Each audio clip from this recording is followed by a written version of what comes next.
ఆ శివ పరివారం ఉన్నటువంటి ఫోటో మీ పూజా మందిరంలో ఏర్పాటు చేసుకున్నట్లయితే మీ ఇంటికి శత్రు బాధలు ఉండవు.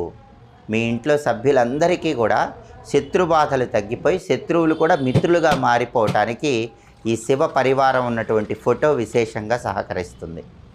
అలాగే ఎక్కువగా భార్యాభర్తల గొడవలు, కుటుంబ కలహాలు ఉన్న ఇంట్లో అర్ధనారీశ్వరుల ఫోటో ఉండాలి. అంటే శివపార్వతులు అర్ధనారీశ్వర రూపంలో ఉన్న ఫోటో మీ ఇంట్లో కానీ పూజ గదిలో కానీ పెట్టుకున్నట్లయితే కుటుంబ కలహాలు తగ్గిపోతాయి, భార్యాభర్తల మధ్య గొడవలు ఉండవు. అలాగే పరమేశ్వరుడు ధ్యానం చేసుకుంటున్నటువంటి ఫోటో ఉంటుంది. ధ్యాన ముద్రలో ఉన్నటువంటి ఈశ్వరుడి ఫోటో. ఆ ధ్యాన ముద్రలో ఉన్నటువంటి ఈశ్వరుడి ఫోటో ఇంట్లో ఉంటే మనశ్శాంతి ఉంటుంది.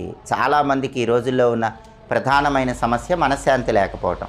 ఆ మనశ్శాంతి లభించడానికి ఈ ఫోటో విశేషంగా సహకరిస్తుంది.